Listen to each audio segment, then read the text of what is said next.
गोपी जन वल्लभ गिरिवरधारी गोपी जन वल्लभ जय गोपी जन वल्लभ गिरिवरधारी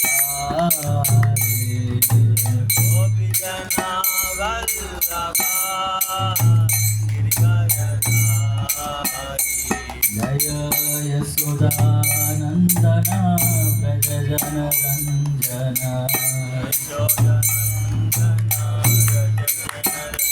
जय यशोदानंदन व्रज जन रंजन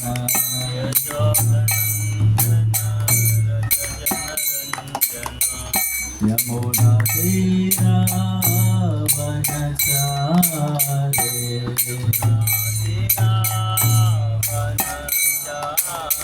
यमुना तीरावनचारे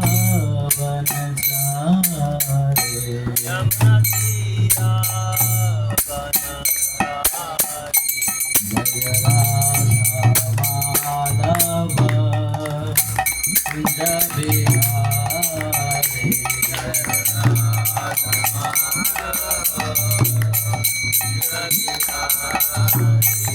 जय राधा माधव कुंज बिहारी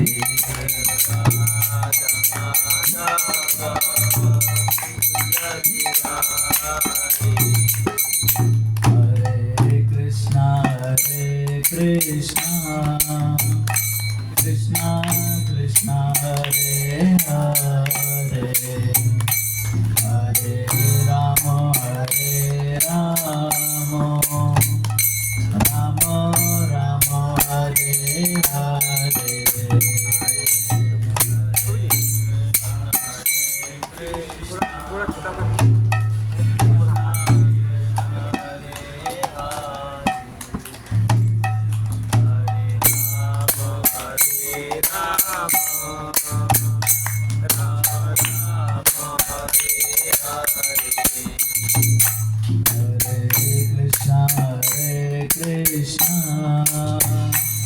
कृष्णा कृष्णा हरे हरे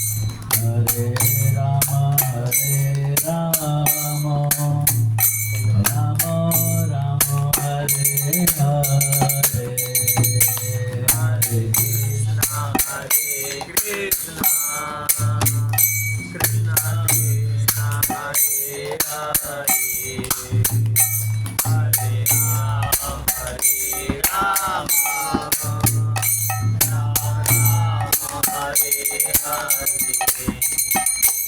हरे कृष्णा कृष्णा कृष्णा हरे हरे हरे राम हरे कृष्णा कृष्णा कृष्णा हरे हरे हरे राम राम हरे हरे हरे कृष्णा कृपया सभी बोलिए कृष्णा हरे हरे हरे राम हरे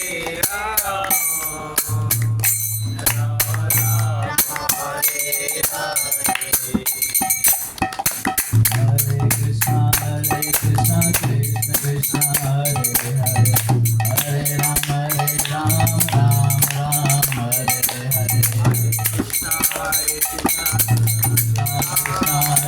हरे हरे राम राम हरे कृष्णा कृष्णा कृष्णा हरे हरे हरे राम राम हरे हरे हरे कृष्णा कृष्णा कृष्णा हरे हरे हरे राम राम हरे हरे हरे कृष्णा कृष्णा कृष्णा हरे हरे हरे राम राम हरे हरे हरे कृष्णा कृष्णा कृष्णा हरे हरे हरे राम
हरिनाम संकीर्तन की जय, श्रील प्रभुपाद की जय।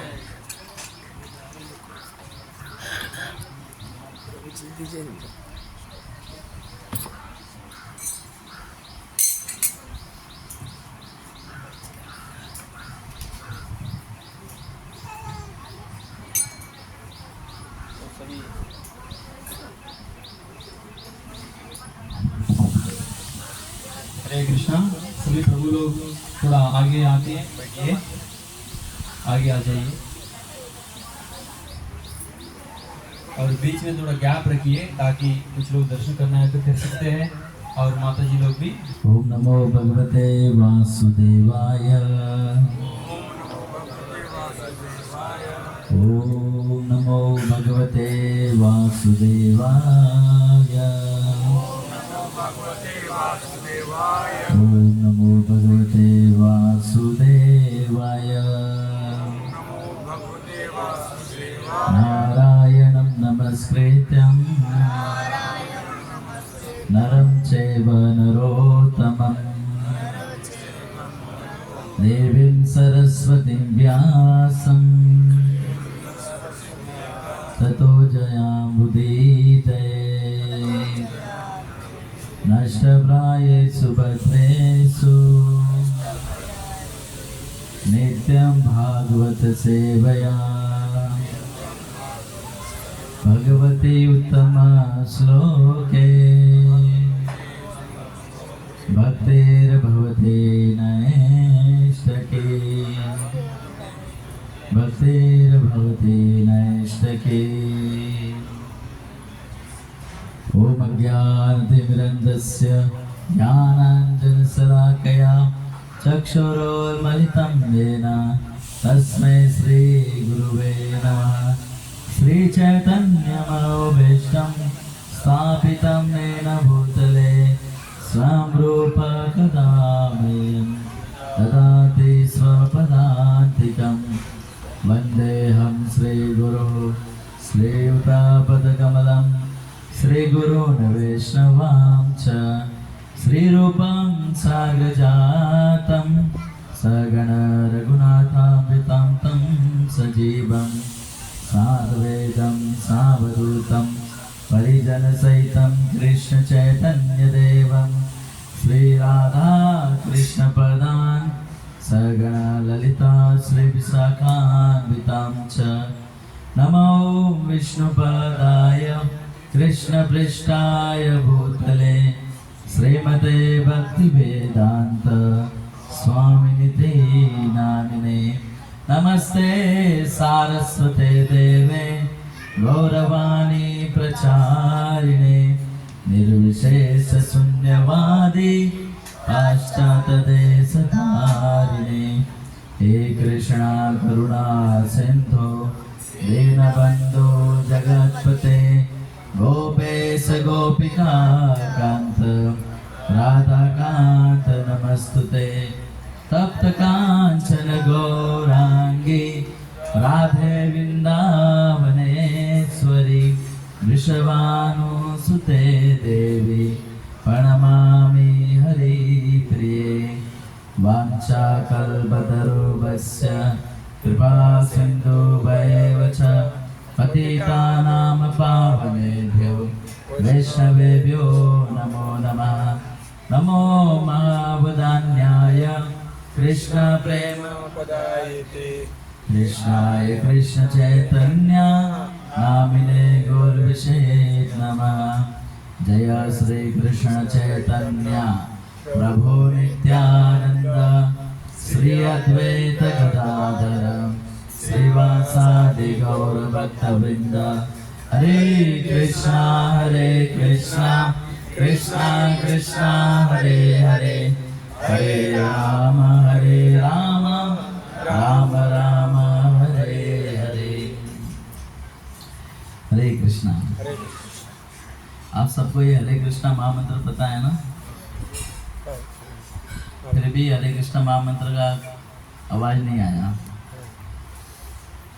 आज एकादशी है, फास्टिंग है, इसके लिए सबके लिए प्रसाद होगा, चिंता मत कीजिए। तो जैसे घर पे हम लोग कैसे लड़ाई करते हैं एक दूसरे से, पति पत्नी या भाई बहन या सब मिलकर, तो कैसे चिल्लाते हैं, उस समय भूखे होते हैं तो भी जोर से आवाज़ आती है ना? तो एक बार और बोलने का प्रयास करेंगे, देखते हैं कितना दम है आप लोगों में। हरे कृष्णा कृष्णा कृष्णा हरे हरे हरे राम राम हरे हरे। इस्कॉन में नियम है कि 2 बार नहीं बोला जाता है, 3 बार बोला जाता है। अभी भी मौका है, जो लोग पीछे नहीं बोल पा रहे थे, जिसको शर्म आ रही थी या जो माला में हाथ डाले हुए हैं, अभी भी मौका है और थोड़ा जोर से बोलने का प्रयास करेंगे। पूरा हिल जाना चाहिए। एक आते आता है तो पूरा जमीन हिला देता है। हम लोग इतने सारे लोग हैं, जोर से लाउडली हरे कृष्णा कृष्णा कृष्णा हरे हरे हरे राम हरे हरे। अभी ऐसा कुछ लग रहा था कि कोई जीवित प्राणी लोग बैठे हैं यहाँ। हरे कृष्णा, सभी का स्वागत है। अभी अनेकों बातें हैं और अनेकों बातें की जाती हैं शास्त्रों के विषय में, अनेकों कथाएं हैं, लेकिन वो सब किसके लिए हैं? भगवान को जानने के लिए, भगवान की प्रसन्नता के लिए, और हमारा भगवान के प्रति झुकाव हो, आसक्ति बढ़े, प्रेम बढ़े, ये सब इनके लिए है। तो कृष्ण जो हैं, उनका एक नाम है समऊर्ध्व, अर्थात भगवान कृष्ण के समान भी कोई नहीं है और ऊर्ध्व, भगवान कृष्ण से बढ़कर भी कोई नहीं है। ये सारे वैदिक शास्त्र, सारे के सारे आचार्य, सारे के सारे देवता सब मिलकर यही कहते हैं। क्या कहते हैं? समऊर्ध्व, भगवान से बढ़कर कोई नहीं और भगवान के समान भी कोई नहीं है। तो हमें अपना जीवन किसको देना चाहिए? भगवान कृष्ण को देना चाहिए ना। लेकिन हमारा जो जीवन है विषयों के प्रति है, विषयों के संबंध में है। अलग अलग व्यक्ति को, धन को, वस्तु को हमने अपना जीवन समर्पित करके रखा है। अलग अलग गुणों को, कामनाओं को, क्रोध को, लोभ को, इन सब विषयों को हमने अपना जीवन समर्पण करके रखा है। लेकिन हमारा जीवन किसके लिए होना चाहिए? कृष्ण के लिए। जीवन कृष्ण दास, जीवन जो है वो कृष्ण के लिए हमारा होना चाहिए। जैसे भगवान ने भगवद गीता में कहा, अनन्य भक्ति। अनन्य भक्ति का अर्थ क्या है? ना अन्य, कृष्ण के अलावा और दूसरा कोई नहीं।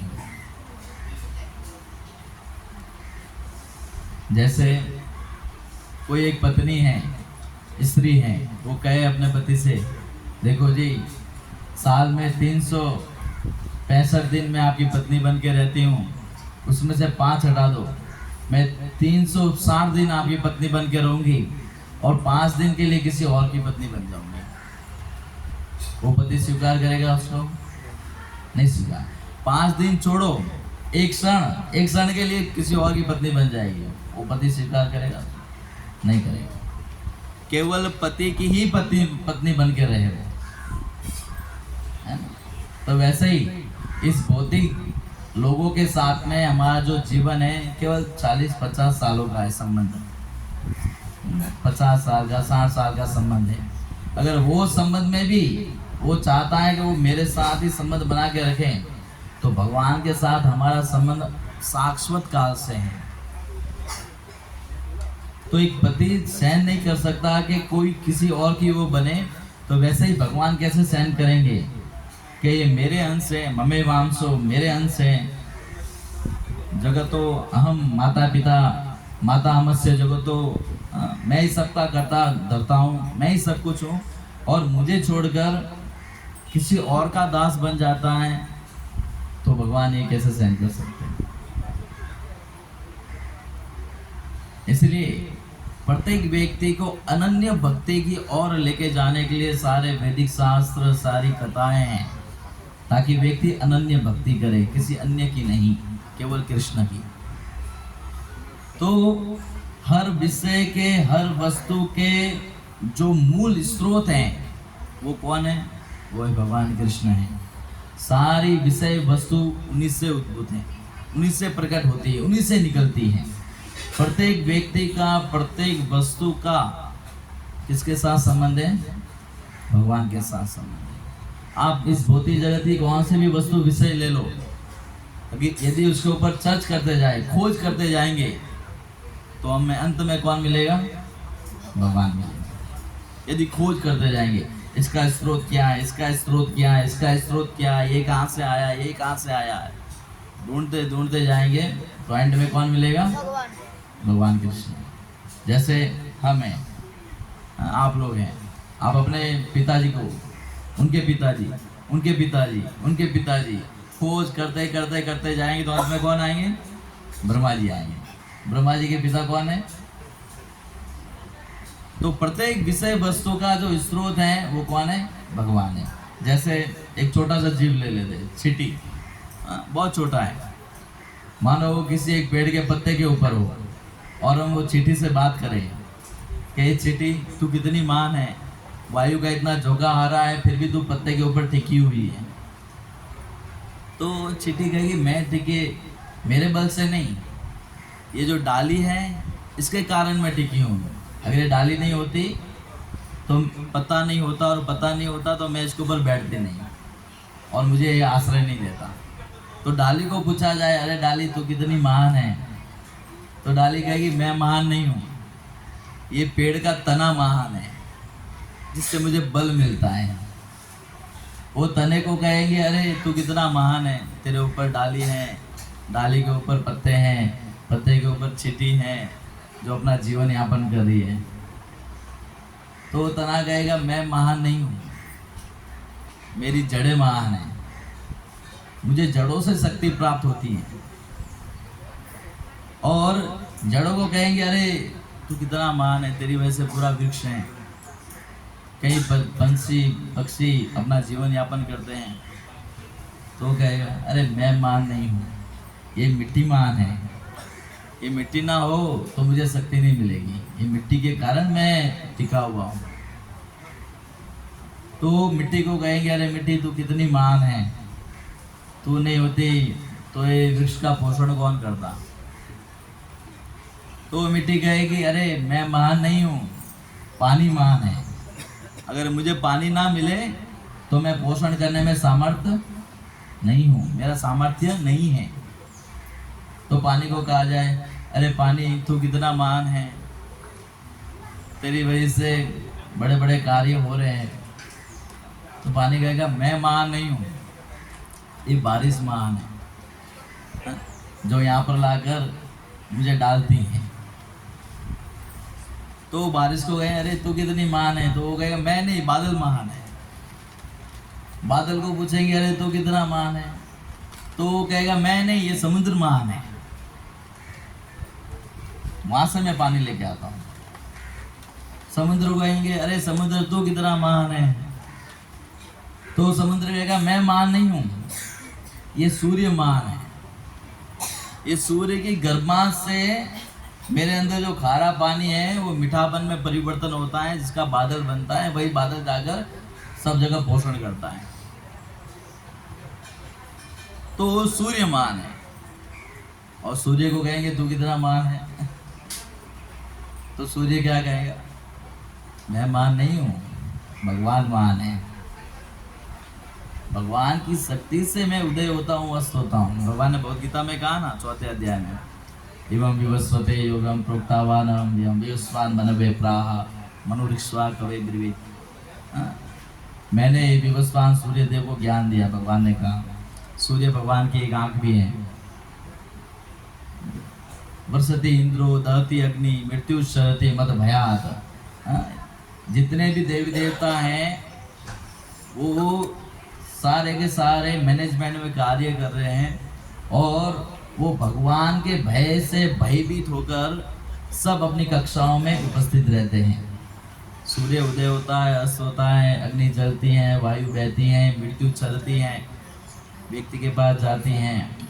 भगवान कहते हैं मद भयात, मेरे भय के कारण ये सब होता है। दहती अग्नि मृत्यु चलती मद भयात, मेरे भय के कारण। तो मूल कौन है? मूल कृष्ण है। इस भौतिक जगत के प्रत्येक वस्तु को ले लो, व्यक्ति को ले लो, जड़ चर किसी को भी ले लो, अंतिम में क्या है? कृष्ण है। और वही कृष्ण जन्म लेते हैं, जिसे हम जन्माष्टमी मनाते हैं। तो वही भगवान कृष्ण का जन्माष्टमी हम मनाने वाले हैं, जन्म उत्सव मनाने वाले हैं। अभी भगवान कृष्ण जन्म लेते हैं तो अपने जन्म लेने के साथ साथ अनेकों उद्देश्यों को पूर्ण करते हैं। भगवान ने तो भगवद गीता में कहा ही है। क्या है भगवान का जन्म लेने का उद्देश्य? किसको बताया वो श्लोक? हाँ, यदा यदा हि धर्मस्य ग्लानिर्भवति भारत अभ्युत्थानं धर्मस्य तदात्मानं सृजाम्यहम् परित्राणाय साधूनां विनाशाय च दुष्कृतां धर्म संस्थापनार्थाय संभवामि युगे युगे। हम बुरे कर्म करते हैं, लेकिन भगवान श्री कृष्ण जन्म लेकर हमारे बुरे कर्मों को काटते हैं। हमारे बंधन के संबंध में जो कर्म है, उन सारे कर्मों को भगवान श्री कृष्ण जन्म लेकर काटते हैं। अभी भगवान ने तो जन्म ले लिया, और वही जन्म के कारण हम जन्माष्टमी मना रहे हैं। अभी जन्माष्टमी मनाने का अर्थ ये है कि भगवान को अपने हृदय में उदय करना, अपने हृदय में जन्म दिलवाना, अपने हृदय में भगवान को जन्म दिलवाना। लेकिन अनेकों जन्माष्टमी हम मना रहे हैं। जैसे हम 20 साल के हैं तो 20 जन्माष्टमी मनाइए, हम 50 साल के तो 50 जन्माष्टमी मनाइए, लेकिन फिर भी भगवान हमारे हृदय में जन्म नहीं लिया। वैसे ही गंदगी भरी पड़ी है। तो सर्वप्रथम क्या करना पड़ेगा? हमें अपनी गंदगी को साफ करना पड़ेगा। जैसे बारिश होती है तो बहुत जगह पे कीचड़ भरा पड़ा रहता है। आप में से किसी को बोलो जाओ वहाँ पर बैठो, बैठेंगे आप में से कोई? नहीं बैठेगा। क्यों? क्योंकि वहाँ पर कीचड़ है। तो वैसे ही हमारे हृदय में काम, क्रोध, लोभ, मोह, मद, मत्सर रूपी कीचड़ भरा हुआ है। अनेकों दुर्वासनाएं, वृत्तियां हैं, भोग की वृत्ति हैं, अनेकों अगुण भरे पड़े हैं। ऐसी गंदगी में भगवान का जन्म होगा नहीं। तो भक्ति की तीव्रता से व्यक्ति को इन सारे अवगुणों को अपने हृदय से बाहर निकालना चाहिए। और ये तभी होगा जब यहाँ पर आपको जो बताया जा रहा है उसको व्यवहारिक रूप में हम जीवन में उतारे।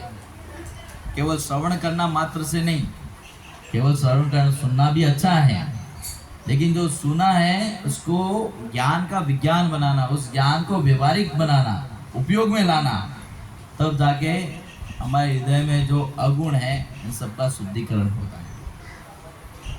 जैसे जन्माष्टमी के संबंध में माता देवकी के गर्भ में अनेकों अनेकों पुत्र का जन्म होता है, लेकिन कंस उसको मार देता है। जैसे प्रथम 6 पुत्र देवकी के गर्भ से जन्म लिए, उन 6 पुत्रों को कंस ने मार दिया। तो ये 6 पुत्र क्या है? स्वयंभू मनवंतर में उसके समय, स्वयंभू मनवंतर के समय में ब्रह्मा जी का सृष्टि का वर्णन आता है। ब्रह्मा जी सृष्टि करते हैं तो उस समय ब्रह्मा जी वाक देवी का भी सृष्टि करते हैं। वाक देवी अर्थात सरस्वती, हमारी जो वाक शक्ति है वो सरस्वती, ज्ञान शक्ति। तो वहाँ पर सरस्वती का भी वो प्राकट्य करते हैं।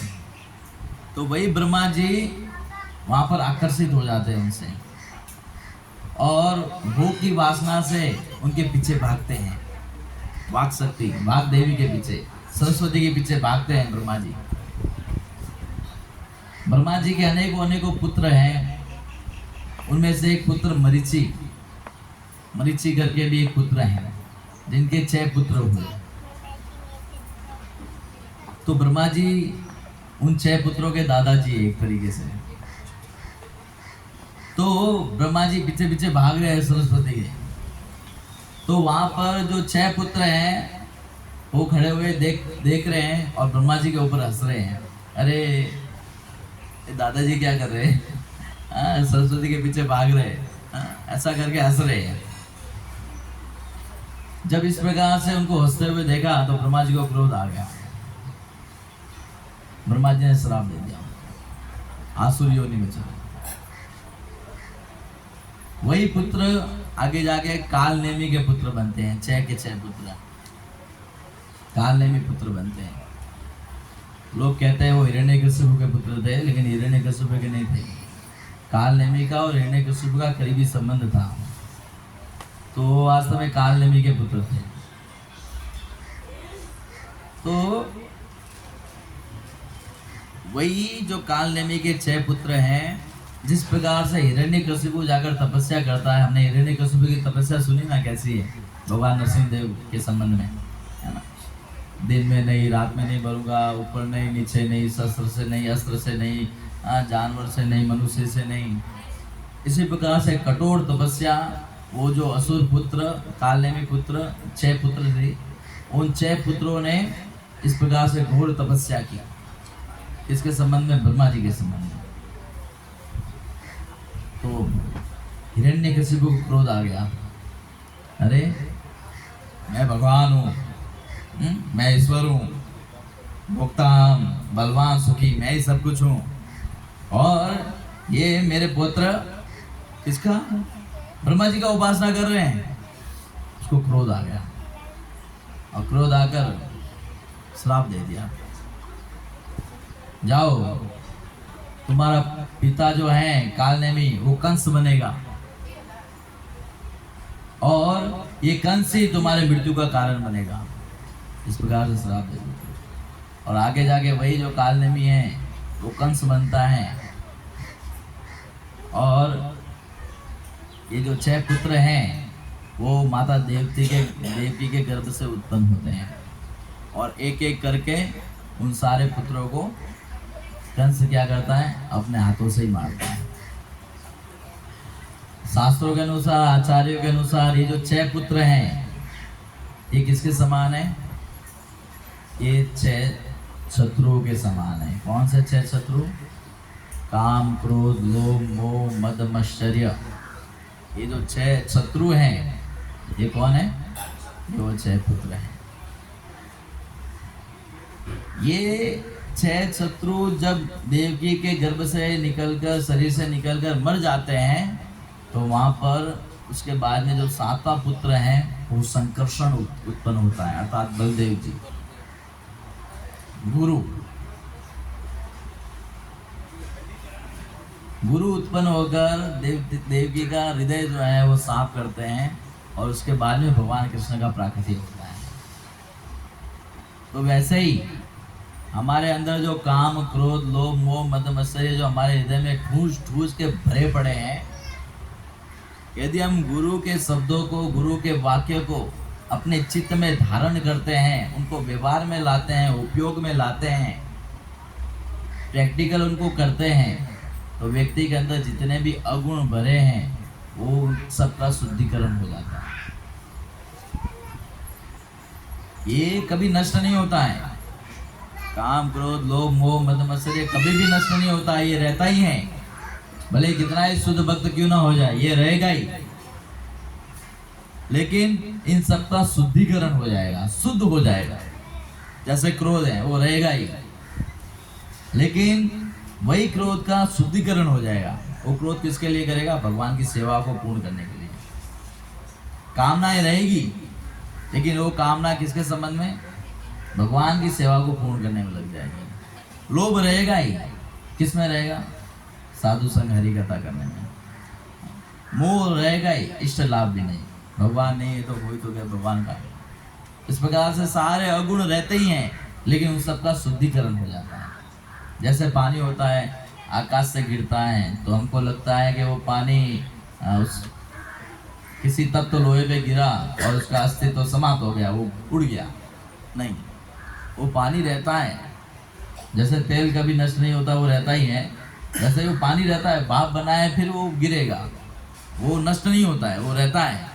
तो वैसे ही जितने भी अगुण हैं, जितने भी काम, क्रोध, लोभ, मोह, मद मत्सर्य हमारे अंदर हैं, वो सब रहते हैं। लेकिन उन सब की भगवान और गुरु वैष्णव साधु की सेवा में उनको अर्पित करने से इन सबका शुद्धिकरण होता है। तो जो भी विषय वस्तु हमारे पास है, उसको यदि भगवान की सेवा में लगाया जाए तो उसका शुद्धिकरण हो जाता है ना। जैसे व्यक्ति धन कमाता है, सब ईमानदारी से तो नहीं कमाते हैं। कोई चोरी करता है, कोई झूठ बोलता है, एन प्रकार से पाप कर कर वो क्या करता है? धन कमाता है।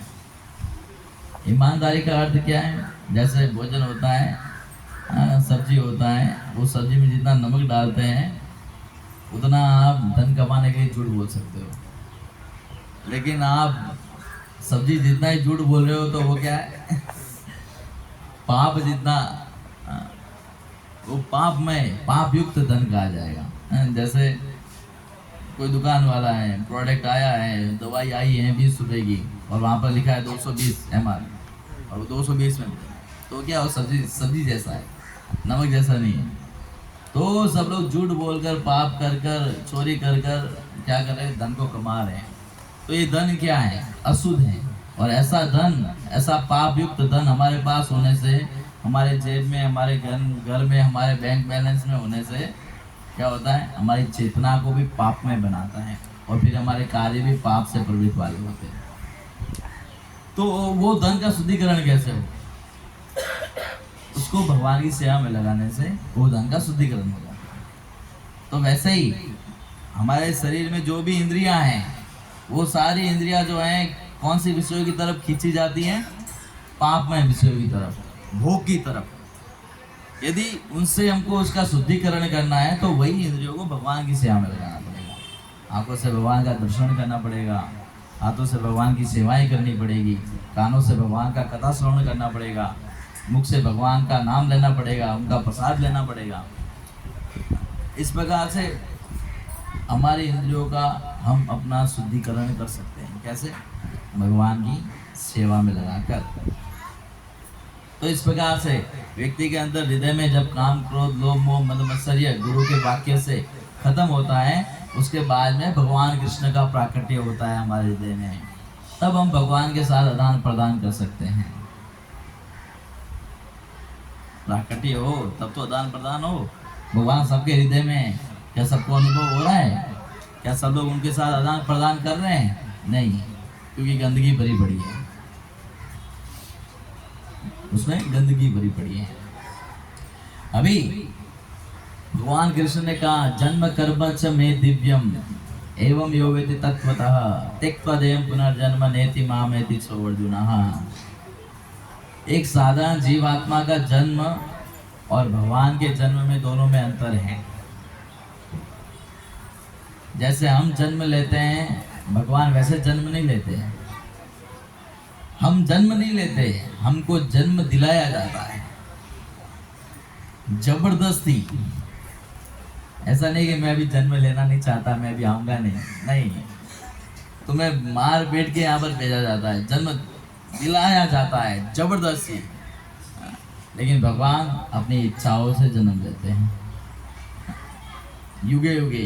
मैं प्रकट होता हूँ युग में, तो हम प्रेरित होते हैं, हमको प्रेरित किया जाता है, और भगवान अपनी प्रेरणा से आते हैं। अंतर है दोनों। हम इस भौतिक जगत में कैसे आते हैं और भगवान इस भौतिक जगत में कैसे आते हैं? तो व्यक्ति इस भौतिक जगत में रहकर जिस वस्तु के प्रति अपनी श्रद्धा उत्पन्न करता है, उसके अनुसार उसकी गति होती है। जैसे किसी देवता विशेष में उसकी श्रद्धा है, तो उसकी श्रद्धा जो है उस व्यक्ति को स्वर्ग तक लेके जाती है, स्वर्ग लोक तक लेके जाती है। और जब क्षीणे पुण्य मृत्यु लोकम विसंति, उसका जब पुण्य क्षीण हो जाता है तो मृत्यु लोकम विसंति, फिर से इस भौतिक जगत में गिरा दिया जाता है। विसंति यूं रखा नहीं जाता है, फेंक दिया जाता है। ऐसा नहीं कि उसको धीरे से रखेंगे, नहीं, वहां से उसको फेंक दिया जाता है। तो जैसा श्रद्धा है उसके अनुसार वो लोक प्राप्त करता है, और वो लोक में वापस व्यक्ति जब उसका पुण्य खत्म होता है तो उसे फेंक दिया जाता है, तो उसको सर्वप्रथम सोम लोक में भेजा जाता है। उसके बाद में वही सोम से वो जीवात्मा बादलों में फेंका जाता है, बादलों से वर्षा के रूप में वही जीवात्मा इस पृथ्वी के ऊपर गिरता है धाम कर, और वही वर्षा से अनेकों अनेकों वनस्पति उगती हैं, पौधे उगते हैं, अन्न उगता है। वही जीवात्मा उस अन्न के अंदर प्रविष्ट होता है, और वही अन्न को एक पुरुष खाता है, और वही अन्न से वो पुरुष के अंदर वीर्य धातु तत्व उत्पन्न होता है, और वही धातु गर्भदान के समय में स्त्री के गर्भ में जाता है, और वही जो धातु से जीवात्मा वो धातु के द्वारा माँ के गर्भ में, स्त्री के गर्भ में प्रविष्ट होता है, और जीवात्मा माँ के गर्भ में पनपने लगता है, और कुछ समय के बाद में वो गर्भ से फेंक दिया जाता है बाहर। तो इस प्रकार से उसको ऊपर से फेंक दिया जाता है, धाम धाम धाम धाम धाम धाम, गिरता गिरता ठेठ माँ के गर्भ से फिर बाहर, रोता रोता बाहर आता है। नहीं रोए तो डॉक्टर उसको 2 टांग उठाकर पिछवाड़े पे मार दे, रो, उसको रुलाया जाता है। अर्थात कोई व्यक्ति समझो किसी कमरे में गया हो और वापस आ रहा है रोते रोते, तो क्या समझना चाहिए? अंदर उसके लिए केक बढ़ रहा था क्या? केक काट के दे रहे थे उसको? नहीं, अंदर उसको सजाएं मिल रही थी, उसको दुख मिल रहा था, इसलिए वो बाहर आया तब रोता रोता आया। तो वैसे ही ये जीवात्मा यहाँ पर आते हैं तो क्या है, वो प्रकट नहीं होते, उसे फेंक दिया जाता है, और वो दुख भोगता भोगता यहाँ पर आता है, और यहाँ पर भी उसके सुख नहीं मिलता है, इधर भी वो दुख ही भोगता है। अगर समझो कि यहाँ पर आपको सुख मिलने वाला होता तो सर्वप्रथम आपको शुरुआत से भी दुख क्यों दिया जाता? जैसे किसी व्यक्ति को आप घर पे बुलाते हो या बुलाना चाहते हो, और उसको कहो आओ हमारे घर पे भोजन के लिए, और वो व्यक्ति भोजन के लिए आए, और वो व्यक्ति को कहे देखो तुमको भोजन लेना है ना, तो 2 घंटे तुमको ये गटर में सोना पड़ेगा, और ये 2 घंटे में गटर 9 घंटे 2 घंटे गटर में सोने के बाद में मैं तुम्हें अच्छा भोजन दूंगा। तो क्या है, ऐसा भोजन कोई खाएगा? हाँ, लेकिन मूर्ख होगा वो खाएगा, मूर्ख होगा वो क्या करेगा? खाएगा।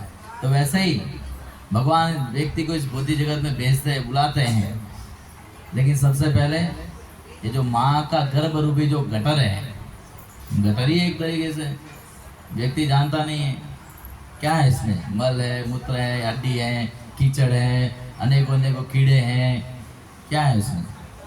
यही है। पवित्र गर्भ वो होता है जिस गर्भ में एक भक्त जन्म लेता है।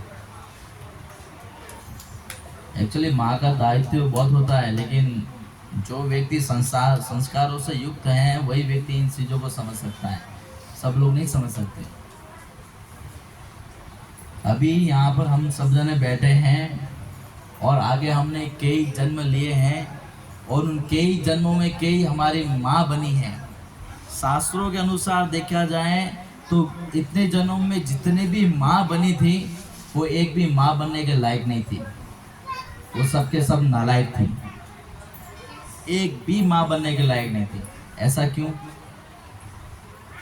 ऐसा इसलिए है क्योंकि एक माँ का कर्तव्य होता है, जो माँ अपने गर्भ में किसी शिशु को धारण कर रही है, वो शिशु के प्रति उसका इतना दायित्व है, इतना कर्तव्य है कि वो शिशु किसी और माँ के गर्भ में ना जाए। अगर वो शिशु मरने के बाद में किसी और माँ के गर्भ में चला गया तो तुम माँ कहलाने के लायक नहीं, अर्थात वो शिशु का आपके गर्भ से ही उनका उद्धार करवाना चालू हो जाना चाहिए। ये माँ का कर्तव्य है।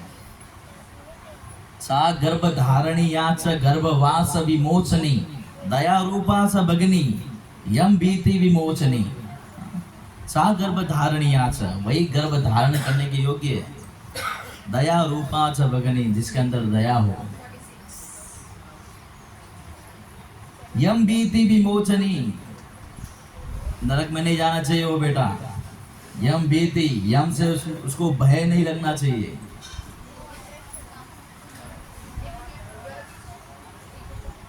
तो बताइए, इतना जन्म में हमने अनेकों माँ के गर्भ में रह के आए हैं और वो माँ के गर्भ से निकलने के बाद में भी कई बार नरक में गए हैं, स्वर्ग में गए हैं और फिर से हम यहाँ पर बैठे हैं। तो इसका अर्थ क्या है कि जितने भी पिछले जन्म में जो माएँ बनी हैं वो कोई भी माँ बाप बनने का कोई लायक नहीं था, सब नालायक थे। अपने इंद्रियों और अपनी वासना को पूर्ति करने के लिए हमको जन्म दे दिया। लेकिन ये इन चीज़ों को समझने के बाद में, इसलिए जब विवाह होता है तो वहाँ पर गर्भदान संस्कार होता है। अपने पुत्रों को शुरुआत से ही संस्कारों के साथ रखना, शुरुआत से ही उनका संस्कार के साथ संबंध होना चाहिए, तब जाके वो धीरे धीरे भक्ति की ओर आगे बढ़ता है, तब जाके उनका उद्धार होता है। लेकिन हम भी वासनाओं में पड़े हैं और अपने पुत्रों को भी वासनाओं में ही रखते हैं, उनको भजन भक्ति नहीं देते हैं, तो फिर हम माता पिता कहलाने के लिए लायक नहीं। ये मैं नहीं, शास्त्र कहता है। इसलिए अपने जो आश्रित हैं और अपने जो संबंध में हैं, इन सबको क्या करना चाहिए? भगवत भक्ति की ओर मोड़ना चाहिए, उनको भगवत भक्ति की ओर लाने का प्रयास करना चाहिए। नहीं तो वो तो डूबेगा, हमको भी डुबा देगा। वो तो डूबेगा और हमको भी वो डुबा देगा। तो इसलिए जब माँ गर्भ धारण करती है तो उससे पहले इन संस्कारों को समझ लेना चाहिए, ताकि अपने कर्तव्यों को निष्ठापूर्वक पूर्ण कर सकें। तो भगवान कृष्ण माता देवकी के गर्भ में जन्म लेते हैं। देखिए, अभी थोड़ा सा टेक्निकल, थोड़ा तत्व समझने का प्रयास करेंगे, थोड़ा ध्यान से श्रवण करने का प्रयास करेंगे।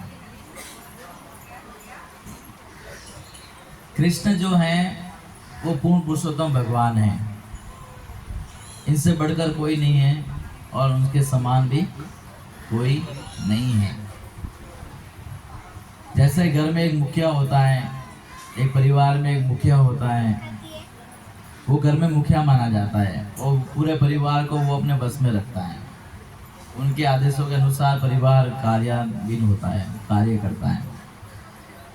उससे भी बढ़कर होता है गांव का सरपंच, वो गांव को संभालने का प्रयास करता है। उससे भी बड़ा होता है नेता, मंत्री, मुख्यमंत्री, प्रधानमंत्री, और उन नेताओं से भी बढ़कर कौन होता है? देवता का, जो उन सब के इंद्रियों को नियंत्रण में रखता है। देवता हमारे जितने भी इंद्रियां हैं इन सबके देवता गण होते हैं? मन के, बुद्धि के, आंखें, नाक के, मुंह के, शब्द के, सबके अधिष्ठाता देव होते हैं। तो उन सब से बढ़कर क्या है? देवता गण है। उन देवताओं से बढ़कर कौन है? ब्रह्मा जी। देवताओं से बढ़कर कौन है? ब्रह्मा जी। जब देवता के ऊपर समस्या आती है तो कब कहाँ जाते हैं? ब्रह्मा जी के पास में जाते हैं। और ब्रह्मा जी मिलकर कहाँ जाते हैं? शिव जी के पास में जाते हैं। और शिव जी और सब मिलकर कहाँ जाते हैं? भगवान के पास जाते हैं। ये हमें कृष्णा बुक में हम पढ़ सकते हैं, इस प्रकार से दिया हुआ है। तो उससे भी बढ़कर ब्रह्मा जी हैं। ब्रह्मा जी से भी बढ़कर कौन है? महेश्वर है, अर्थात शिव जी, शिव भगवान महेश्वर। और शिव जी से भी बढ़कर कौन है? परमेश्वर, अर्थात भगवान विष्णु। विष्णु 3 प्रकार के हैं। महाविष्णु, जिसका एक नाम है कारोणदक साई विष्णु, दूसरा है गर्भोदक साई विष्णु है, और फिर शिरोदक साई विष्णु। और ये परमेश्वर है, जिसे विष्णु तत्व कहा गया है। और इन तीनों से बढ़कर क्या है? पर परमेश्वर, अर्थात वो कौन है? कृष्ण है। अभी कृष्ण भी एक प्रकार के नहीं है, अनेकों प्रकार के हैं। जैसे मथुरा वाले कृष्ण हैं, द्वारिका वाले कृष्ण हैं, वृंदावन वाले कृष्ण हैं। तो द्वारिका वाले जो कृष्ण हैं उनका संबंध ऐश्वर्य से है। मथुरा वाले कृष्ण हैं, उनका थोड़ा थोड़ा माधुर्य और थोड़ा ऐश्वर्य है। और जो वृंदावन वाले कृष्ण हैं उनका पूर्ण माधुर्य संबंध है। इन तीनों में जो सर्वश्रेष्ठ है वो कौन है? वो वृंदावन वाले कृष्ण सर्वश्रेष्ठ है। अभी श्रीमद् भागवतम में वर्णन आता है कि जो वसुदेव के सामने जो कृष्ण प्रकट हुए वो कृष्ण कौन थे? विष्णु तत्व थे। और जो माता यशोदा के गर्भ से जो कृष्ण उत्पन्न हुए वो वजेंद्र नंदन कृष्ण थे, मूल कृष्ण थे, वृंदावन वाले कृष्ण थे।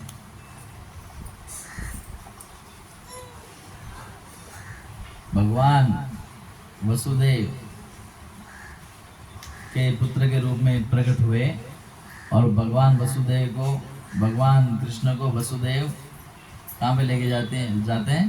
गोकुल लेके जाते हैं। और वहां से क्या लेके आते हैं? कन्या को लेके आते हैं। अच्छा,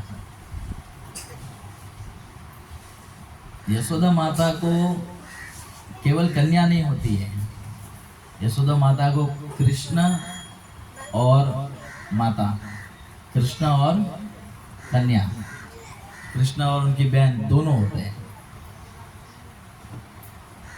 ऐसा नहीं होता तो भागवतम में वर्णन आया है कि गर्भदान के बाद में जो संस्कार आता है वो जात कर्म संस्कार, अर्थात नंद महाराज ने बड़े धूमधाम से जात कर्म संस्कार मनाया। जात कर्म संस्कार में होता क्या है कि माँ के गर्भ से जब पुत्र उत्पन्न होता है तो एक नाड़ होती है नाभि से, वो नाड़ को जब काटा जाता है उसे बोलते हैं जात कर्म संस्कार। तो वहां पर नंद महाराज ने और ब्रजवासियों ने जात कर्म संस्कार मनाया, अर्थात वहां पर नाल कट का जो संस्कार हुआ है वो हुआ। तो अगर वासुदेव कृष्ण को लेके आते हैं तो फिर उन्होंने नाल कट संस्कार कैसे किया? अर्थात ऑलरेडी वहां पर वजेंद्र नंदन कृष्ण जो है ऑलरेडी वहां पर जन्म ले चुके थे और कन्या के रूप में माता दुर्गा भी वहां पर जन्म ले चुकी। वासुदेव कृष्ण को लेके आते हैं और क्या करते हैं? अंधेरा होता है, कुछ पता नहीं चलता है, तो वो जो विष्णु तत्व कृष्ण है उस कृष्ण को लेकर वहां पर रखते हैं। तो वो जो विष्णु तत्व कृष्ण है वो कृष्ण में विलीन हो जाते हैं, वजेंद्र नंदन कृष्ण में। और वहां से वो कन्या को उठाकर लेके चले जाते हैं। तो इस प्रकार से देखा जाता है कि जब भगवान कृष्ण आते हैं तो सारी की सारी उनकी शक्तियां हैं उनके साथ में आते हैं। सारे के सारे देवता उनकी सेवा करने के लिए आते हैं। सारे के सारे भक्त प्रकट होते हैं उनकी लीलाओं में भाग लेने के लिए। जितने भी अवतार हैं, जब भगवान कृष्ण मूल रूप में प्रकट होते हैं तो सारे के सारे अवतार उसके अंदर भगवान के साथ में आ जाते हैं। इसलिए भगवान कृष्ण, ब्रजेंद्र नंदन कृष्ण का काम एक ही है, क्या है? केवल बंसी बजाना, रासलीला करना, अपने भक्तों को आनंद देना, गाय चराना, ये वध करना किसी का, ये ब्रजेंद्र नंदन कृष्ण नहीं करते। ये कौन करते हैं? विष्णु तत्व करते हैं। विष्णु तत्व में भी कौन सा तत्व करते हैं? भगवान नरसिंहदेव। जो भी ब्रज में वध होता है वो किसके द्वारा होता है? नरसिंहदेव भगवान के द्वारा होता है। भगवान की हर लीलाओं में नरसिंह भगवान का हाथ होता है ना। इसलिए आप साउथ में कहीं जाएंगे तो अनेकों अनेकों मंदिर मिलते हैं, उसमें सुदर्शन और नरसिम्हा मंदिर भी कहीं न कहीं हमको देखने को मिल जाता है। जब युद्ध होता है, जैसे महाभारत का युद्ध हुआ, तो वहाँ पर हमको दिखाया जाता है कि अर्जुन तीर मार रहा है लेकिन तीर के आगे सुदर्शन चल रहा है। हाँ, और सुदर्शन अपना कार्य कर रहा है।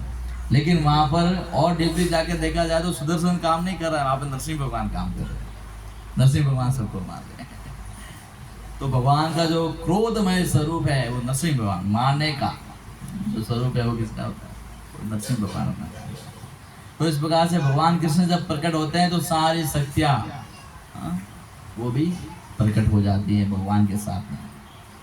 इसलिए ये जो भगवान है वो बार बार नहीं आते हैं। ये जो ब्रजेंद्र नंदन कृष्ण है, जो मूल कृष्ण है, ये बार बार नहीं आते हैं। वो कब आते हैं? ओम तत्सत इति श्रीमद्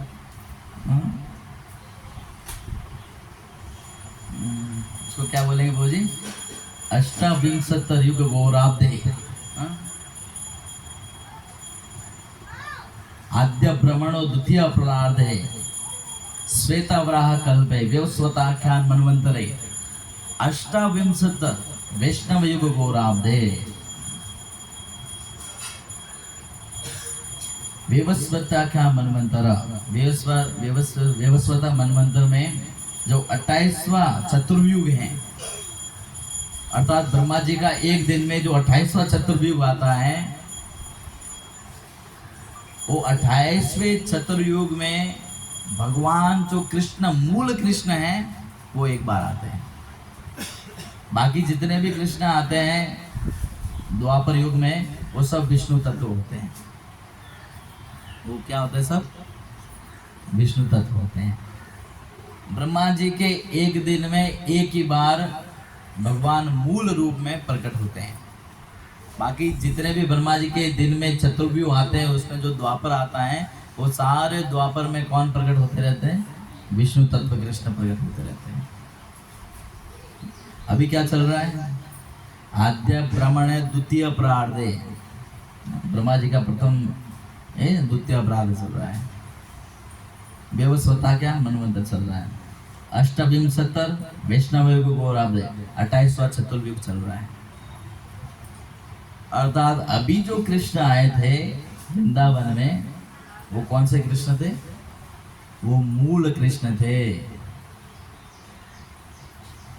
अभी जो चैतन्य महाप्रभु आए वो भी मूल चैतन्य महाप्रभु थे, वो भी मूल कृष्ण थे। बाकी अन्य जो युगों में आते हैं वो सब विष्णु तत्व होते हैं।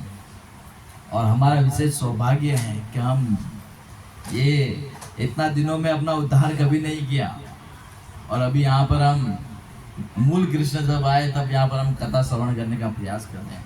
तो इन चीज़ों को जानकर व्यक्ति को अपना खुद का उद्धार करने के लिए ठान लेना चाहिए, प्रतिज्ञाबद्ध हो जाना चाहिए, तुरंत अपने आप में परिवर्तन आना चाहिए।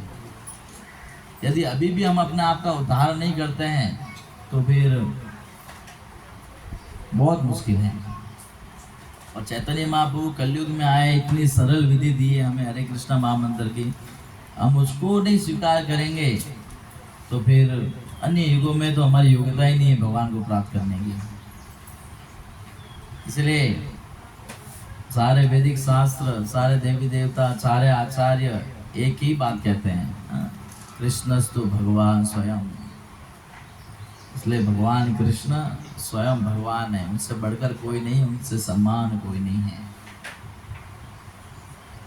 सारे देवी देवता जो हैं अपने आश्रितों को और खुद भी क्या कर रहे हैं, भगवान का भजन कर रहे हैं, सारे देवी देवता। और जो व्यक्ति भजन भक्ति में नहीं लगा है वो देवी देवताओं से भी ज्यादा अपने आप को बुद्धिमान समझता है। जितने भी देवी देवता, बड़े बड़े देवी देवता का हम नाम ले लीजिए, सारे के सारे भगवान के भजन भक्ति में लगे हुए हैं। महादेव, शिव जी राम नाम का जप करते हैं, कहते भी राम रामेति रामेति रामेति रमे राम मनोरमे सहस्र नाम तत्तुल्यम राम नाम। राम नाम का जप करते हैं शिव जी। पार्वती जो दुर्गा हैं, शक्ति हैं, वो शक्ति खुद भगवान का नाम जप करती हैं और अपने पुत्र गणेश को और कार्तिक को भी भगवान का नाम लेने को कहती हैं। क्या कहती है माता दुर्गा?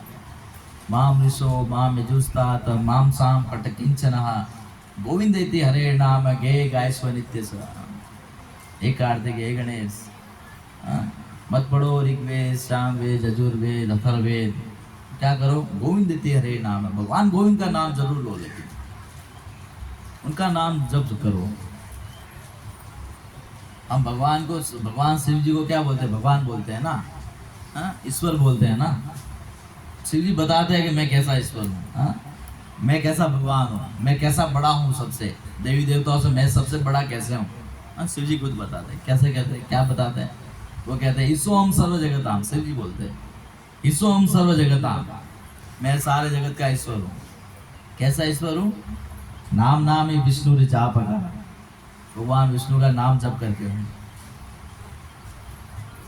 और जो उनको मानने वाले हैं उनको भी वो आदेश देते हैं, सत्यम सत्यम वदामि स। ये मुझे मानने वालों, सत्यम सत्यम, मैं सही सही बोल रहा हूँ।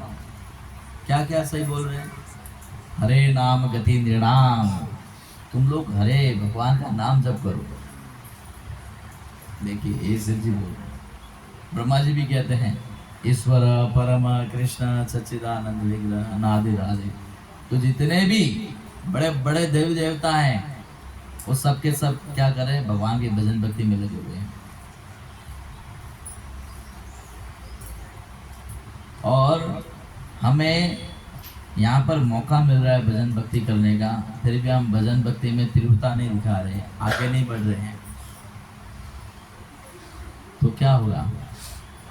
अरे पृथ्वी लोक के ऊपर जन्म लेने के लिए देवता भी तरसते हैं, और पृथ्वी में भी भारत भूमि में जन्म लेने के लिए बड़े बड़े देवता लोग तरसते हैं। क्यों? अरे इतना सरल विधि है, हरि नाम जपो और भगवान के धाम जाओ, थोड़ा सेवा करो, भगवान के धाम जाओ। लेकिन फिर भी कोई भगवान का नाम नहीं देता है, माला नहीं करता है, जप नहीं करता है। देव विप्र श्रुति संत विरोधी, देवता विप्र ब्राह्मण, देव विप्र श्रुति शास्त्र संत, बड़े बड़े संत, इन सब के जो बातें हैं विरोधी, हम उनका विरुद्ध काम करते हैं, हम उनका विरोध करते हैं, उनका विरोध रूप काम करके। इसलिए हरे नाम हरे नाम हरे नाम एव केवलम कलो नास्तेव नास्तेव नास्तेव गतिर्मोक्षः। ये भगवान के नाम का आश्रय हमें ले लेना चाहिए। धन का आश्रय छोड़ दो, कामनाओं का आश्रय छोड़ दो, अन्य व्यक्ति का आश्रय छोड़ दो, केवल भगवान का आश्रय लो। और केवल भगवान का आश्रय लेना ही अनन्य है, अनन्य भक्ति है। अन्य किसी का भी हमको तो भगवान से ज़्यादा, भक्तों से ज़्यादा अपने धन के ऊपर विश्वास है, वो मेरी रक्षा करेगा। अगर धन नहीं होगा तो क्या होगा? भगवान मेरी रक्षा करेगा क्या? विश्वास ही नहीं भगवान के ऊपर, भक्ति के ऊपर विश्वास ही नहीं है, हरि नाम के ऊपर विश्वास ही नहीं है हमारा, तो भगवान कैसे हमारे हृदय में प्रकट होंगे? एक राय के दाने के समान भी हमारा विश्वास नहीं है भगवान के प्रति। विश्वास हो तो समर्पण करो। तो 10 रुपया भी भगवान के सामने, आरती के सामने ऐसे घुमाते और दिखाते, प्रभु 10 लाख होना चाहिए, ऐसा दिखा दिखा के बाद में वो आरती के अंदर डालते, 10 लाख होना चाहिए उसका। तो हमारा आश्रय कहाँ है, हमें विचार करना चाहिए। हमारा आश्रय अलग अलग विषयों की तरफ है, भगवान की तरफ नहीं है, अलग अलग विषयों की तरफ है।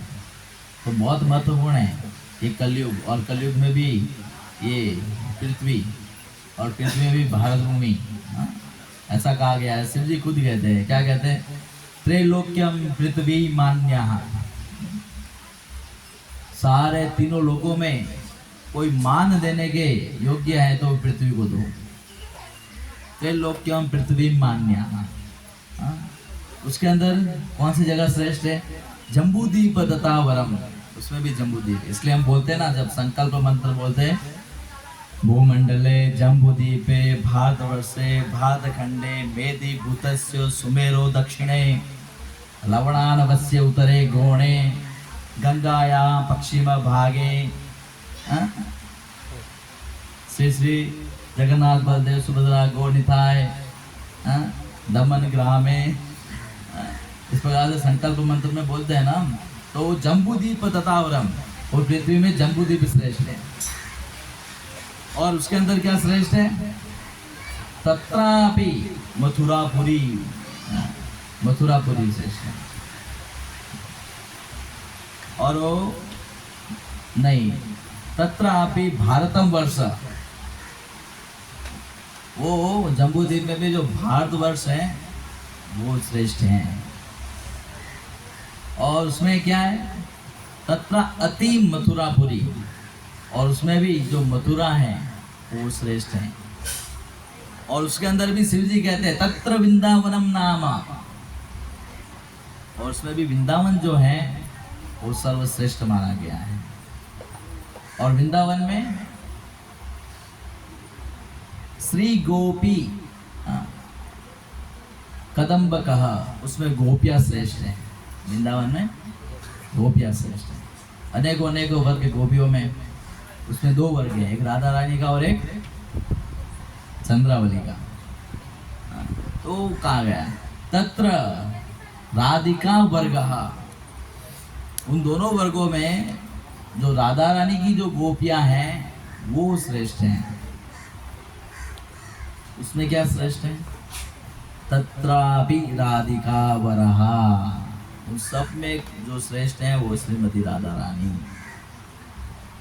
तो वही राधा रानी जो चैतन्य महाप्रभु जिसका गुणगान करते हैं, वही चैतन्य महाप्रभु गोलोकेर प्रेमाधन हरिनाम संकीर्तन, ये जो हरिनाम संकीर्तन है, अर्थात कृष्ण जो है वहाँ से कहते हैं हरे हरे हरे हरे, अर्थात राधा राधा राधा राधा, और राधा रानी यहाँ से कहते हैं कृष्ण कृष्ण कृष्ण कृष्ण।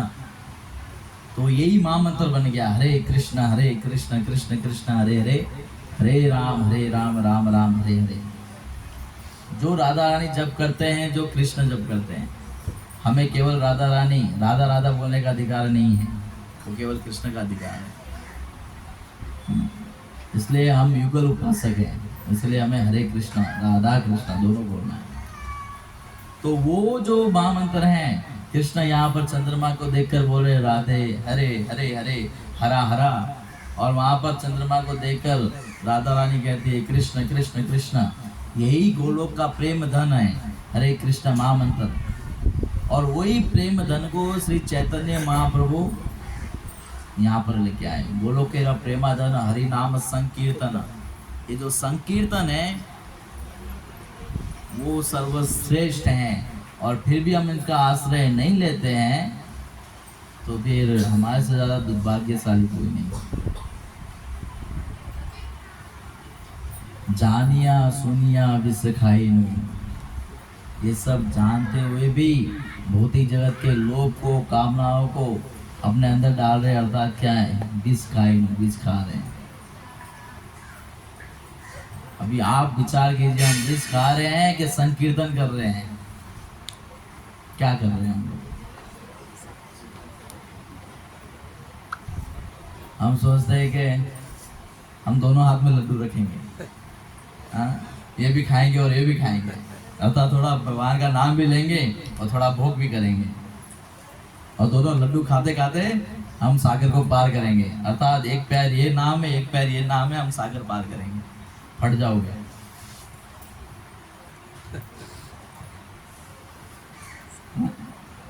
सागर पार करना तो एक नाम में बैठ जाओ भाई, पार हो जाओगे। जो अच्छी चलने वाली हो, जिसका कप्तान अच्छा हो। अर्थात भक्ति का आश्रय लेने से व्यक्ति की भौतिक इच्छाएं पूर्ण हो जाती हैं, लेकिन अति भौतिक के प्रयास करने के चक्कर में जो भक्ति है वो भी चली जाती है। यो ध्रुवाणी परित्यज्य अध्रुवम परिसेवते ध्रुवाणी तस्य नश्यन्ति अध्रुवम नष्टमेव हि। अध्रुवम ध्रुवम यो ध्रुवाणी परित्यज्य, जो व्यक्ति ध्रुवाणी अर्थात जो शाश्वत वस्तु है, सनातन वस्तु है, परित्यज्य उसको त्याग देता है, अध्रुवाणी परिसेवते, और जो नश्वर वस्तु है उसकी वो सेवा करता है। उसके चक्कर में होता क्या है, ध्रुवाणी तस्य नश्यन्ति, वो जो ध्रुव शाश्वत जो वस्तु है, सनातन वस्तु है, जो भजन भक्ति है, नश्यन्ति, उसके जीवन में नाश तो उसका हो ही जाता है, लेकिन जो वो अध्रुव के पीछे जो भागा, उसको जो उसने इकट्ठा किया, वो भी मृत्यु के साथ उसका नाश हो जाता है। तो क्या फायदा है भौतिक विषयों के पीछे भागने का, जो अंत में नष्ट होने वाला है। ऐसा तो नहीं कि आपने ये जन्म में करोड़ों रुपया कमा दिया और वही करोड़ों रुपया आपके अगले जन्म में काम आएंगे। ऐसा तो नहीं कि आपने भौतिक विषय पढ़ाई बहुत की है और वही पढ़ाई जो है आपको अगले जन्म में काम आएगी। नहीं, आपको ABCD से चालू करना पड़ेगा।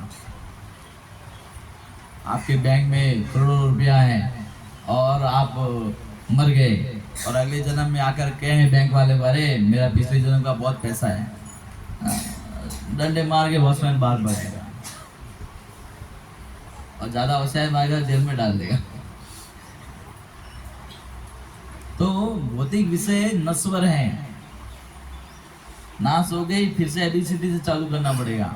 लेकिन आध्यात्मिक ऐसी है, आप जितना भजन भक्ति करेंगे वो कभी नाश नहीं होता है, वो बना रहता है। आपने 10% भक्ति की है और भगवत धाम जाने के लिए 100% चाहिए, मर गए आप तो फिर से आपका 11% से चालू होगा। ये आध्यात्मिकता है। इसलिए ध्रुवम अध्रुवम ये दोनों को समझना चाहिए। तो जन्माष्टमी का अर्थ यही है कि हम जन्माष्टमी आते आते कुछ ऐसे संकल्प ले, कुछ और भक्ति के अंगों को अपने जीवन में डालें, कुछ और तीव्रता से भक्ति करें, कुछ और नियमों का पालन करें, कुछ और मालाओं की संख्या बढ़ाएं, कुछ और ग्रंथ पढ़ने का प्रयास करें। अनेकों इस प्रकार के हम संकल्प लेकर अपनी भक्ति को और दृढ़ता से कर सकते हैं और इसको तीव्र बना सकते हैं, तीव्रता से कर सकते हैं। तब जाके जन्माष्टमी का वास्तव में जो अर्थ है वो व्यक्ति के हृदय में प्रकट होता है, तब जाके उसका शुद्धिकरण होता है। नहीं तो ऐसी जन्माष्टमी हम मनाते रहेंगे अनेकों वर्षों तक, जिससे हमारा शुद्धिकरण नहीं होने वाला है। कुछ ना कुछ वहाँ से लेकर हमारे जीवन में डालना पड़ेगा। पुनरपि जननम पुनरपि मरणम पुनरपि जननी जठरे शयनम, यह संसारे बहुत उस पारे कृपया पारे पाहि मुरारे। अगर ये पुनरपि जननम और पुनरपि मरणम से बचना है तो गुरु वाक्या चित्ते करिए आख्या, गुरु के वाक्यों को अपने चित्त में धारण करने का प्रयास करें, उसको व्यवहार में लाएं और उसको उपयोग में लाएं और अपने जीवन को सार्थक बनाएं। हरे कृष्णा कृष्णा कृष्णा हरे हरे, हरे राम राम राम हरे हरे। किसी का कोई प्रश्न, कोई टीका टिप्पणी, कोई पूछना चाहता है कुछ तो पूछ सकते हैं।